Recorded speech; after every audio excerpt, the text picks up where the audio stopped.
Hari ini umat matai tertutup oleh dunia. Hubbud dunia, cinta dunia. Tak mampu dia tinggalkan tokonya, kantornya hanya untuk berangkat ke masjid menunaikan sholat 5 waktu berjamaah di masjid umat hari ini. Takut miskin, takut miskin. Dunia ini panas, Pak. Fikir dunia ini bagaimana orang mengambil manfaat dari orang lain, maka panas. Tapi kalau fikir dakwah, orang berpikir bagaimana memberi manfaat kepada orang. Ini sejuk, Pak. Pilih. Mau susah-susah di sini, senang-senang di sana, atau senang-senang di sini, susah-susah di sana. Mau pilih mana? Allah Subhanahu wa taala telah menciptakan dua kehidupan, yaitu kehidupan dunia dan kehidupan akhirat. Di akhirat Allah taala menyiapkan dua tempat, dan di dunia Allah taala telah menjadikan dua jalan, yaitu jalan menuju surga dan jalan menuju neraka. Kehadiran manusia di dunia hadirin sekalian bukanlah atas kehendak manusia itu sendiri, tapi atas kehendak Allah Subhanahu wa taala. Bumi ini diciptakan untuk manusia sebagai tempat untuk mendapatkan keperluan, dan Allah Subhanahu wa taala menciptakan akhirat sebagai tempat tujuan hidup manusia. Kehidupan di dunia hanya sementara saja. Penderitaan yang dialami di dunia betapapun beratnya hanyalah sementara.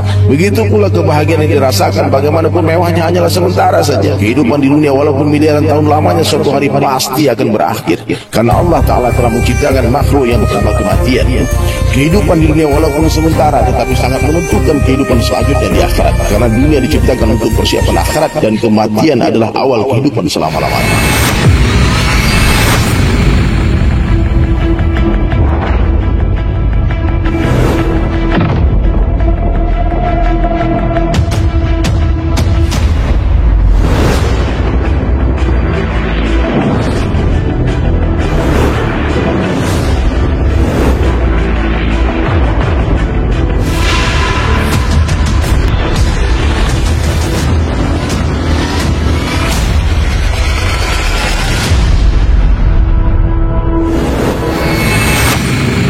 Pilih. Mau susah-susah di sini, senang-senang di sana, atau senang-senang di sini, susah-susah di sana. Mau pilih mana? Senang-senang di sini, senang-senang di sana. Oh, mantap. Hebat ini.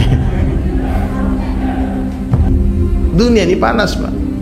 Fikir dunia ini bagaimana orang mengambil manfaat dari orang lain, maka panas. Tapi kalau fikir dakwah, orang berpikir bagaimana memberi manfaat kepada orang. Ini sejuk, Pak.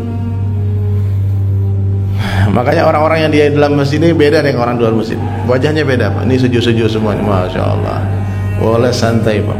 Makanya orang-orang kafir sakit hati melihat orang mukmin, Pak. Di saat mereka mengajar-ngajar dunia, kita meninggalkan dunia. Ya, Pak. Dunia ini seperti bayang-bayang. Dikejar dia lari, ditinggalkan dia kejar kita.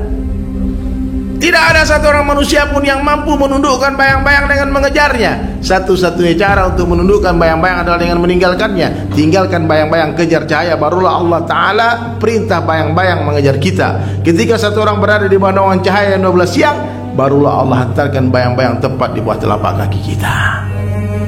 Siap? Antum pilih mana? Mengejar bayang-bayang atau dikejar bayang-bayang? Dikejar bayang-bayang. Ini pilihan cerdas para sahabat. Mereka menolak dunia dengan kedua tangannya, tapi Allah hantar dunia dalam keadaan hina ke bawah telapak kaki mereka. Hari ini umat Islam meraih dunia dengan kedua tangannya, mengejar dunia dengan kedua tangannya, tapi dunia lari meninggalkan kita. Umat Islam dalam keadaan hina hari ini, hina sehina-hinanya. Naudzubillah. Kenapa? Mengagung-agungkan dunia. Idza azamat ummati dunya nuziha minha haibatul Islam. Kalau umatku sudah mengagung-agungkan dunia, kata Nabi sallallahu alaihi wasallam, Allah akan cabut dari mereka kehebatan Islam. Ya, malu, Pak, hari ini banyak orang malu jadi orang Islam.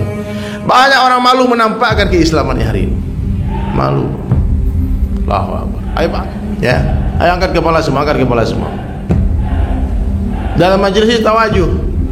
Tawajuh itu apa? Yang mendengar bukan cuma telinga, tapi mata ikut mendengar. Darah, daging, tulang, kuku, gigi mendengar. Tawajuh, hati mendengar. Jadi hijrah itu apa? Mengalihkan keyakinan dari yakin kepada makhluk menjadi yakin kepada Allah. Mengalihkan dari cinta dunia menjadi cinta akhirat. Mengalihkan dari yakin kepada mal menjadi yakin kepada amal. Itu hijrah. Bisa nggak, Pak? Kita berdiri di atas buminya Allah, di bawah kolong langitnya Allah, bernafas dengan udara yang Allah berikan, minum dari Allah, dari air yang Allah turunkan dari langit, keluarkan dari bumi. Banyak orang punya mata nggak bisa melihat. Banyak orang punya akal, pikiran, otak dia ada, tapi nggak berfungsi otaknya. Sakit akalnya. Maka perlu dipersehatkan itu akal, Pak. Siapa orang yang sakit akalnya, dia lihat yang kecil jadi besar, besar jadi kecil. Bahkan yang besar tak nampak oleh dia. Tak nampak yang besar, Pak. Kenapa yang nggak nampak yang besar? Mata dia tertutup sama perkara yang kecil. Nih, tisu ini kecil nih, kan? Tapi kalau di depan mata ketutup semua, nggak nampak apa-apa. Ini nggak salah, Pak. Perlu dijauhkan sedikit nih.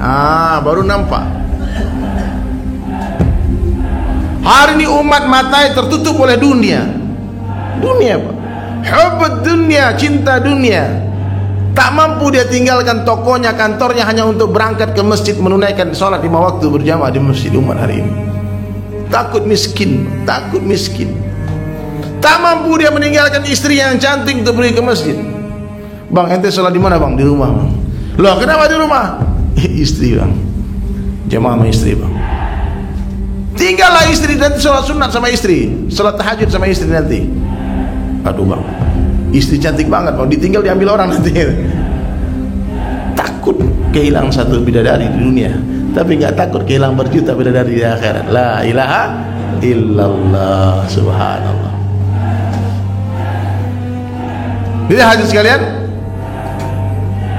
bersihkan hati dari makhluk. Masukkan hanya kebesaran Allah Subhanahu wa taala ke dalam hati kita. Ma fi qalbi ghairallah. Tidak ada di hati kecuali Allah saja. Dunia di tangan, di hati jangan.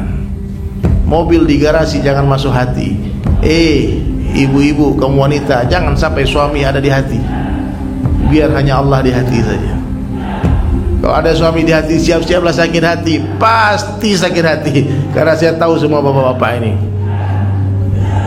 Betul nggak, Pak? Berharap sama makhluk, kecewa. Pasti kecewa. Semakin besar harapan kepada makhluk, maka semakin besarlah kekecewaan yang akan menghantam kehidupan kita. Hei bapak-bapak, istri tidak usah masuk hati. Anak nggak boleh masuk hati. Allah itu maha pencemburu. Itu hati itu Baitullah, rumah Allah. Only Allah di sini. Kalau masuk anak bahaya, Pak. Nabi Yakub alaihissalam punya anak 12, satunya ganteng banget, namanya Yusuf alaihissalam.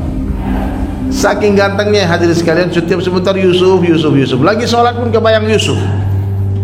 Allah cemburu, Allah pisahkan mereka 40 tahun. Menangis Yakub alaihissalam sampai buta. Apa salahku? Kenapa aku dipisahkan dengan anakku Yusuf? Allah tidak mau, Pak, diduakan cintanya. Allah tidak ingin kita mencintai makhluk melebihi cinta kita kepada Allah.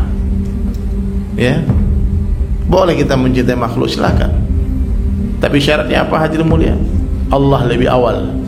Orang yang mencintai dunia takkan pernah bisa mencintai Allah. Orang yang mencintai istrinya takkan pernah bisa mencintai Allah. Orang yang mencintai suaminya takkan pernah bisa mencintai Allah. Orang yang mencintai anak-anaknya takkan pernah bisa mencintai Allah. Orang yang mencintai ternaknya takkan pernah bisa mencintai Allah. Tapi orang yang mencintai Allah, dia pasti akan mencintai istrinya karena Allah. Dia pasti akan mencintai suaminya karena Allah. Dia pasti akan mencintai teman-temannya karena Allah. Dia pasti akan mencintai ternak-ternaknya karena Allah. Dia cintai binatang, tumbuhan, dia cintai karena Allah. Syaratnya apa? Allah awal, Allah yang pertama.